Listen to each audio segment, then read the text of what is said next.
Welcome to In the Spotlight. I'm Abigail Pogrebin. My guest today is Noah Feldman. He is the Felix Frankfurter Professor of Law, Chair of the Society of Fellows, and founding director of the Julius Rabinowitz Program on Jewish and Israeli Law, all at Harvard University. He specializes in constitutional studies with particular emphasis on power and ethics, design of innovative governance solutions, law and religion, and the history of legal ideas. A policy and public affairs columnist for Bloomberg Opinion, Noah also writes for the New York Review of Books, and he was a contributing writer for the New York Times Magazine for nearly a decade. He hosts a podcast called The Deep Background. That's an interview show that explores the historical, scientific, legal, and cultural context behind the biggest stories in the news. His latest book, which we're going to talk about today, is his 10th, and the title is To Be a Jew Today: A New Guide to God, Israel, and the Jewish People. It was published in March 2024. Welcome to the broadcast, Noah Feldman, Professor Noah Feldman. Good to meet you. Likewise. So, To Be a Jew Today, let's start with the title. I understand it wasn't the original title. So can you give me that story? Yes. As I was working on this book, I was trying to write a book about Jewish identity that would be a little bit lighthearted. Because we tend to take ourselves as a people very seriously, and I think I'm particularly guilty of that. And so I didn't know that Jews do lighthearted. Well, there are a lot of good Jewish comedians. I don't know if they're lighthearted comedians, but there is a lot of good Jewish humor out there, even if it tends to be a little bit dark. So I came up with the title Bad Jew. And the reason I was going to use that title is I wanted to argue that it's kind of sad when we look at ourselves in the mirror and we say, I'm such a bad Jew. We're not bad Jews. If you're using that phrase, you're just being a little bit self-ironizing and maybe a little bit lighthearted about yourself, but you're not actually bad. So I thought it would be an entertaining title that would capture a certain mood and simultaneously carry an important message. And I had the books in galleys. So they had been, our initial versions had been printed up to go to reviewers. And then October 7th happened. And it just became immediately clear, really by the end of the day, that we were entering a new moment in American Jewish history and maybe in global Jewish history, and that was going to be a very serious moment, and that lightheartedness was not appropriate. And so as part of the process where I actually spent the next 3 to 4 months substantially rewriting parts of the book, editing, shaping, not really changing the basic arguments, but making them more immediate to the moment, I also changed the title. And I chose To Be a Jew Today because to be also implies not to be. And I wanted to make the point that maybe for our grandparents, for some of us, being Jewish never felt like a choice. It was just something that happened to you, and you couldn't really get out of it. But I don't think that's true, certainly for my kids' generation. I think for a lot of folks, they can choose to be Jewish or choose not to be. And the book is about why choose to be if indeed you do choose to be. And before we get into what that choice entails, let's just make sure everyone understands your Jewish bio. And I know it could take the full 30 minutes, but can you just give us kind of the summary version?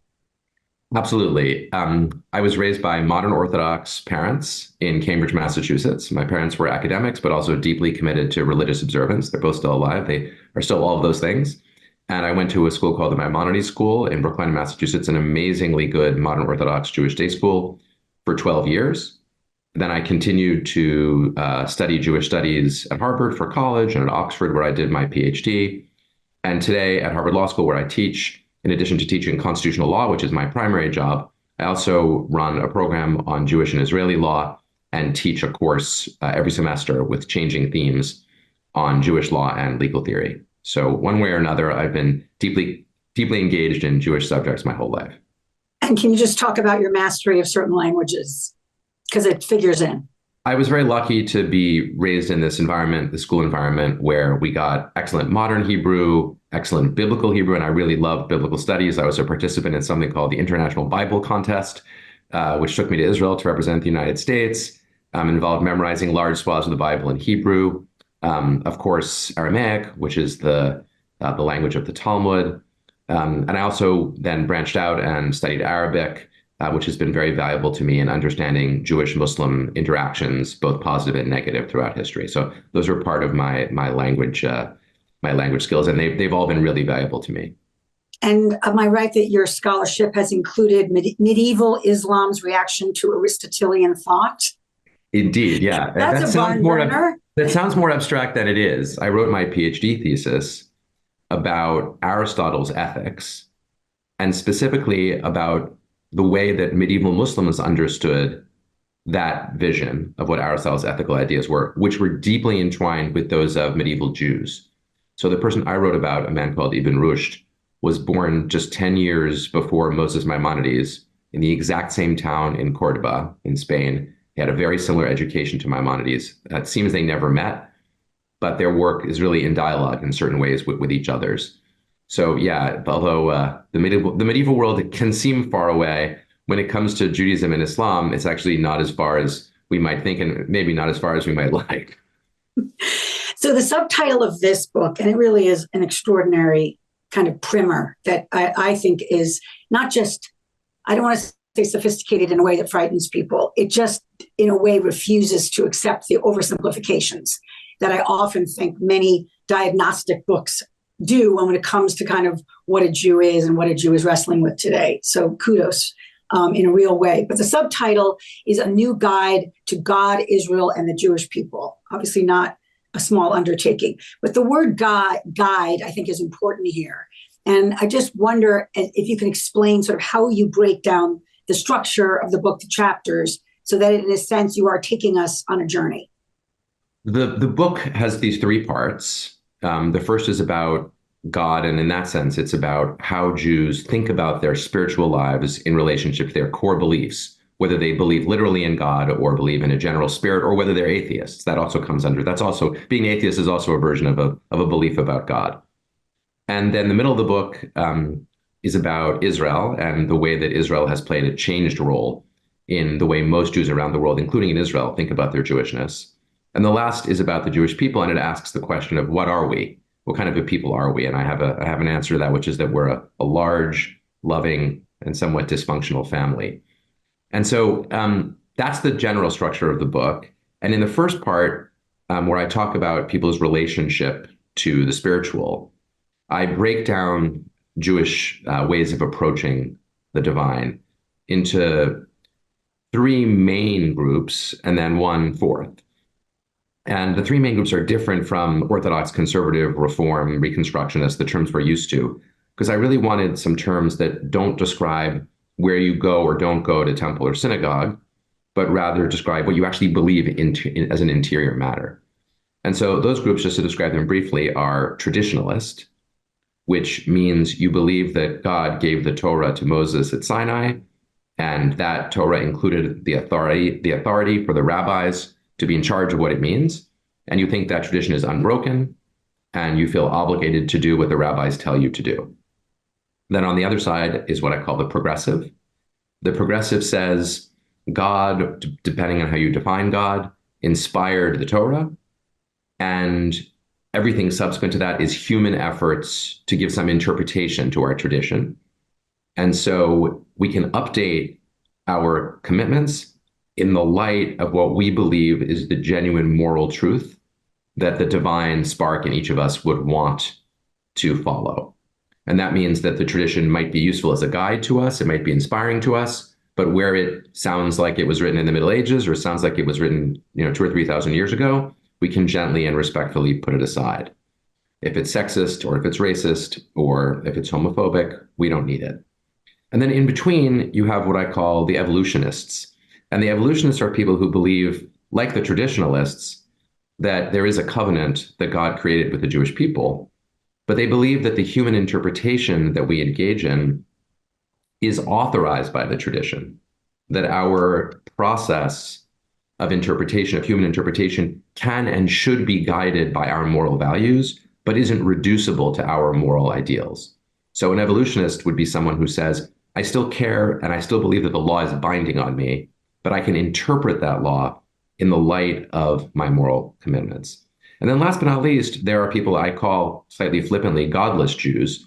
And those are people for whom God just doesn't really come into the picture, but who are nevertheless committed Jews. And that could mean that they're Zionists above all, because Zionism is a form of Jewishness that doesn't have to be godless, but it can be. You can be an atheist Zionist, like a lot of the early founders of Israel were. Or you can be a bagels and lox Jew, which is a phrase that I use with love, not with criticism. Or you could be what my friend Michael Alexander calls the Jew as a fan.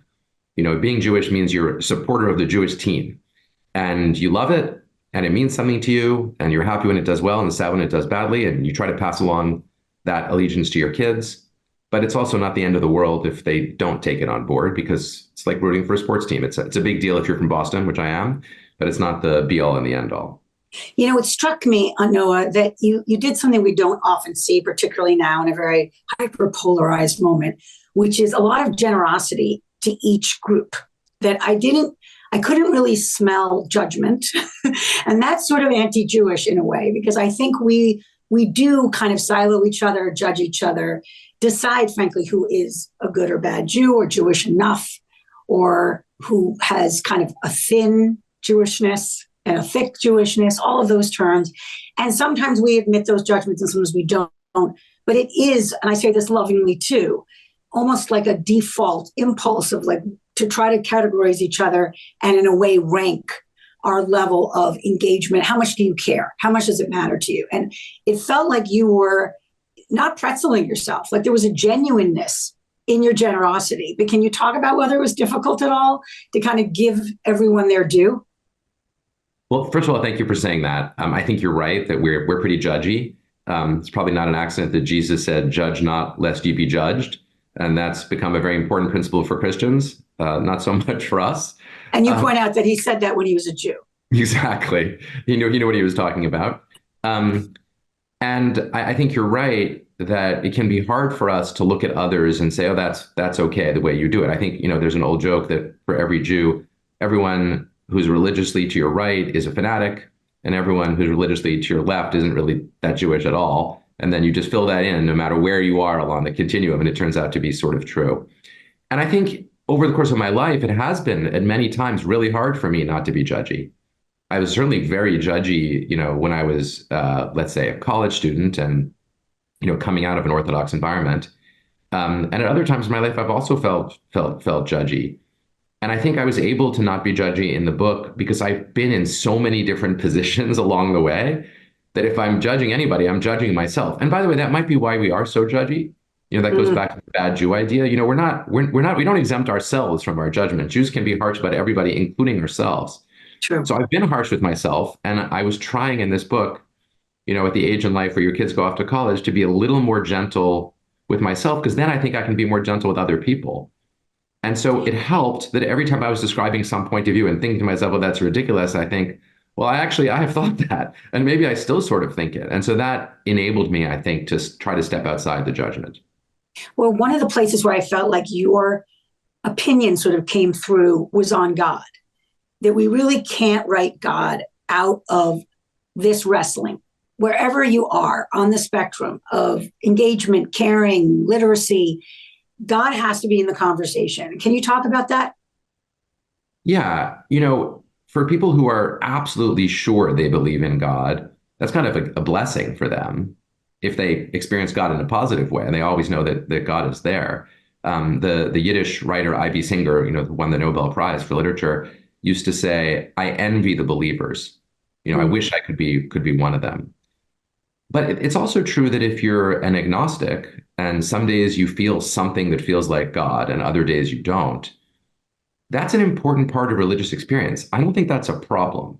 I think that's actually a reflection of a very rich strand in Jewish life, because it means you're thinking and you're feeling. And one of the things that I came to understand in writing the book, that I understood much better at the end than I did at the beginning, was that a lot of our spiritual Jewish lives are not just about what we think. Like, we're Jews, we're very good at making arguments for everything and explaining we have a rational basis for it. But a lot of times we don't. A lot of times we're saying what we feel, and that's valid. That's not the end of the world. When it comes to religion, it's okay for it to be partly about feeling. And so agnosticism is two very intense feelings that sometimes coexist or sometimes exist in alternation.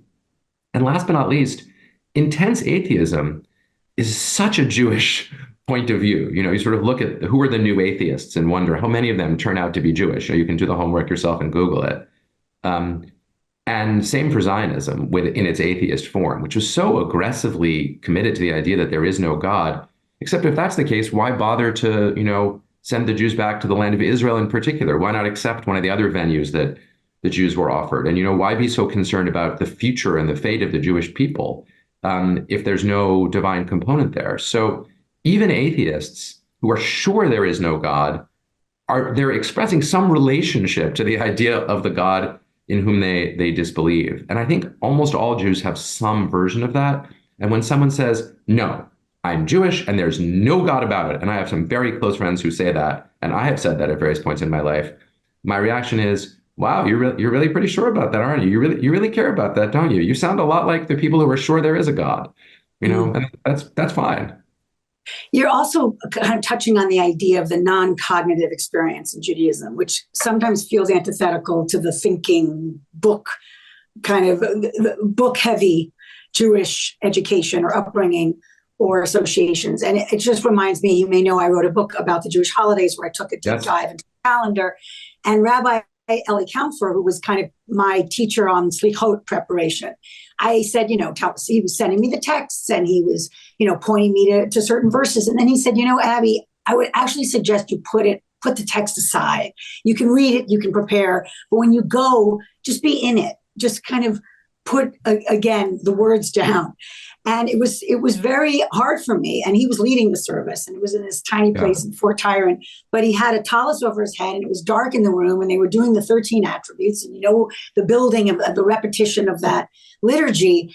And it was just, I sort of felt like, this is Judaism. This wasn't the Judaism I knew growing up. And if I'd had more of this, and you speak about this, I've heard you talk about this in interviews, that we do have angels, that we do have music, that we do have kind of internal spirituality or language around it that sometimes many of us weren't raised with. And we sort of turn to Buddhism or Soul Cycle for those things, or yoga instead. Yeah, I mean, I couldn't agree more with what you just said. And it's to Ellie's credit. He and I were contemporaries in college, and he was good at this even then, that alongside a rigorous, intellectual understanding of our tradition, that's not sufficient to get you through it every day. I mean, purely the intellectual, and I have been guilty of this at times in my life, trying to intellectualize my Jewishness in order to think that then I could handle it or manage it. But that's not sufficient. And praying is not the same as studying. And even studying raises the question of, what it is that you're studying. Mm. And so I think that's one of the reasons that so many of us do have this tendency to the rational. It has to do with a moment in time, really in the 1950s, although it was true in the 1850s in Germany, but it was true in the 1950s in the US, where Jews didn't want to be embarrassed by their tradition. And so they didn't want it to seem superstitious, which is understandable. And so moving out to the suburbs, Jews said, well, let's just have a rational Judaism that's not, it doesn't remind us of our great grandmothers, talking about the evil eye. I mean, Kinahara, which everyone's grandmother, great grandmother said, means my mother means let's avoid the evil eye. Even the word Mazel Tov, this always blows people away. Mazel Tov means may this event happen under a favorable astrological sign. Mazel means your astrological sign. So when you say Mazel Tov, you're literally engaging astrology. And, you could roll your eyes at that. And, Moses Maimonides, great medieval Jew, did roll his eyes at that. But the great majority of Jews throughout the history of the world have believed in angels, have believed in astrology, and have engaged in prayer as a form of meditation.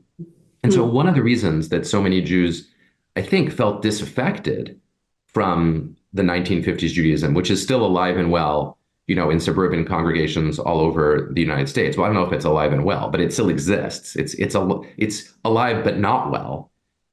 Is that we're looking, like all other human beings, for genuine spiritual engagement and experience. And that's what's offered by Hinduism through meditative and yogic forms. It's what's offered in Buddhism, especially through meditative forms. It's what's offered in New Age spirituality, where there's lots of talk about angels and ministers and guides.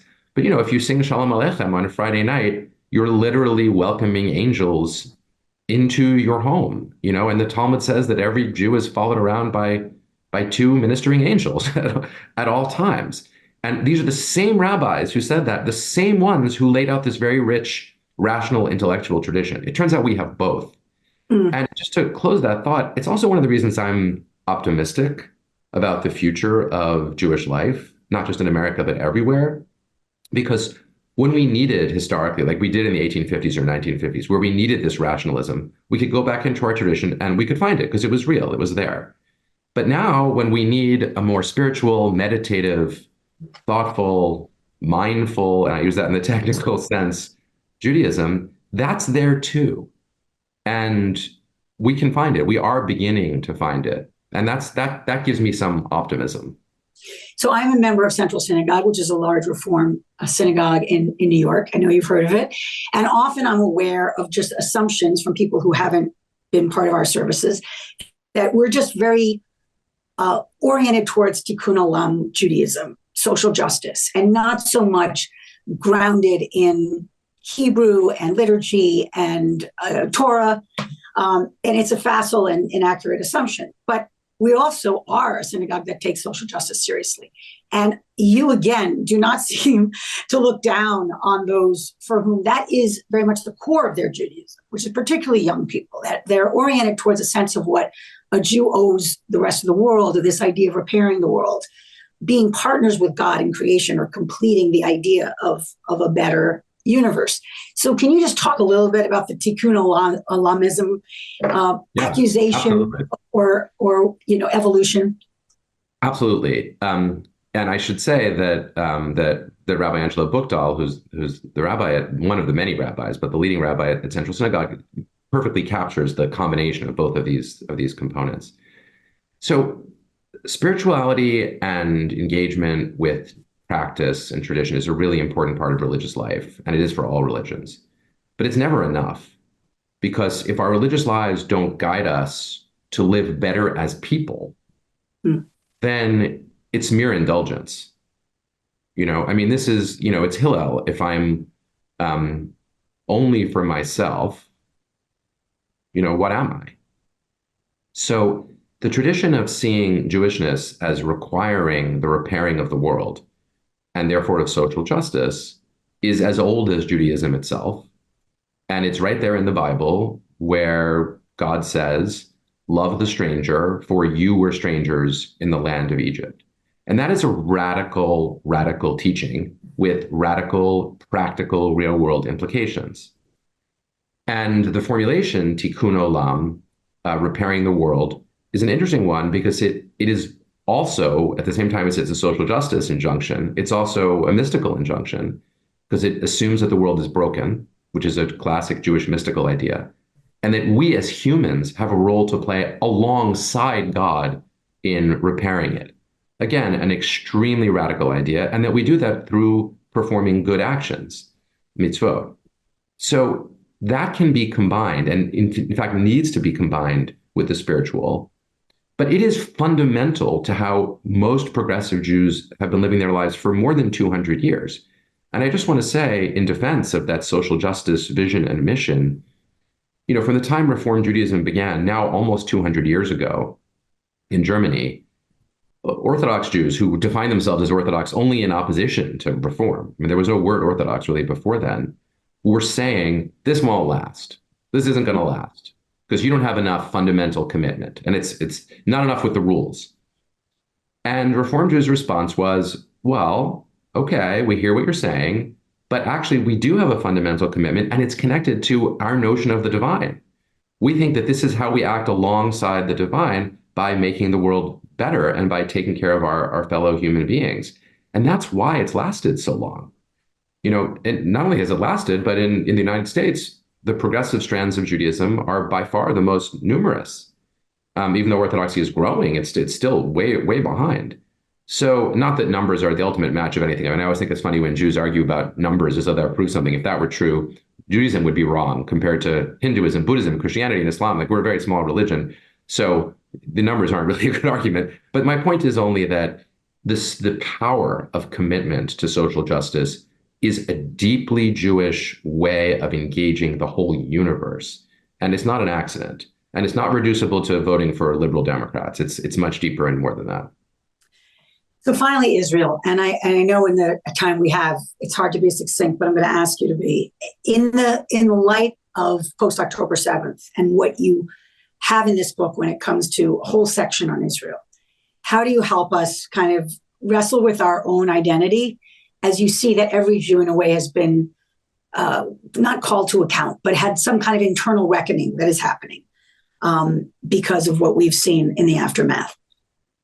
Well, let me make a few short points. The first is, I don't think there's any Jew anywhere in the world who's unaffected by both the attacks of October 7 and then the Gaza war that's followed. But we're affected in lots of different ways. For some Jews, it's been really almost a kind of reawakening of their Jewish commitment to see Jewish bodies being killed and to feel that anti-Semitism is on the rise and that they really need to stand up for their identity. And I really know some people in the Jewish world who they went to synagogue once or twice a year, but they're now, and their kids were bar and bat mitzvah, and they're now completely re-engaged with Jewishness. And that's a valid and legitimate response, albeit one that reflects the reawakening of intergenerational trauma. And then for other Jews, it's something pretty different. It's a focus on the experiences of the other, of Palestinians who are dying in Gaza, and a deep feeling that their own religious commitments as Jews require them to speak out and to call for the protection of those human beings who are also human beings, also made in God's image.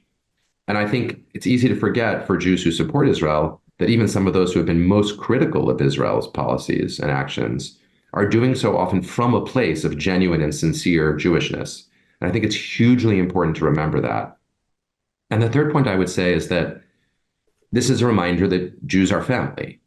And we care about our family, the Jews who are Jews in Israel, if we're Jews outside of Israel. And we also can be very upset at our family. You know, anyone who's ever been in a family, which is almost everyone, knows that just because someone is your family doesn't mean you're not angry at them. In fact, you might be more angry at your family than at anybody else. And that's because family is both the place where we first experience love and also the place where we first experience struggle. So the struggle that Israel is in, the struggle that Jews around the world are in about their feelings in relationship to Israel, the intergenerational struggle in the United States between younger people who on the whole, not all, but who on the whole have been more critical of Israel's policies, and Jews my generation and above who on the whole, again, not universally, have been more defensive of Israel. Those struggles are all family struggles, and we can have them. But we need to remember that there are struggles within our family and that we can disagree, even disagree intensely, while still feeling familial connection and love. So you mentioned struggle, and you talk in this book and often in interviews about Jacob in Genesis and when he struggled or fought with the angel or God. So I guess my final question is to kind of end there on how central the struggle is to Jewish identity and how you would answer the question of the book title. What does it mean to be a Jew today for you? Well, as you said, the name Israel itself is a name that Jacob is given after the long night where he struggles with this divine being. And to me, what it is to be a Jew is to struggle with other Jews, alongside other Jews, with our idea of the divine and of being Jewish, and to struggle in love, to recognize that love and struggle are actually only one letter apart. You know, the Hebrew word for hugging and the Hebrew word for struggling are separated by just one letter, and the Bible notices this, which is why that Jacob he hugs his brother just a few lines in the story after he wrestles with this being who is kind of a stand-in maybe for his own brother or for his own self. And so we all struggle differently. It does leave a question, which I've been asked frequently, sometimes by Jews, sometimes by non-Jews, which is, what's so great about a religious tradition that says that it's ultimately about struggle or struggling in love? Wouldn't we rather have the objective being to be without struggle, you know, to be Buddhists who have completely transcended suffering, you know, or to be Christians who are, you know, modeling ourselves after a divine figure who is perfect? And my only answer to that is that Jewishness is a way of being that is appealing to people who think that their relationship to the divine should be similar to their loving relationships with actual human beings. And when it comes to actual human beings, we never have pure love always. Or we have pure love, and pure love comes with struggle. We have this with our loved ones, with our families, with our spouses, with our friends. It's what life is actually like. And so that's what Jewishness is to me. It's a spiritual tradition for people who are okay with the idea that you can aspire to calm and ease and peace with those you love. You can work towards it at all times, but it's understandable and okay that sometimes in human experience, we're also struggling with the people we care the most about. Professor Noah Feldman, thank you. That is the perfect note to end on. The book is called To Be a Jew Today, A New Guide to God, Israel, and the Jewish People. I'm Abigail Pogrebin for In the Spotlight. Thank you for joining us, and I'll see you next time.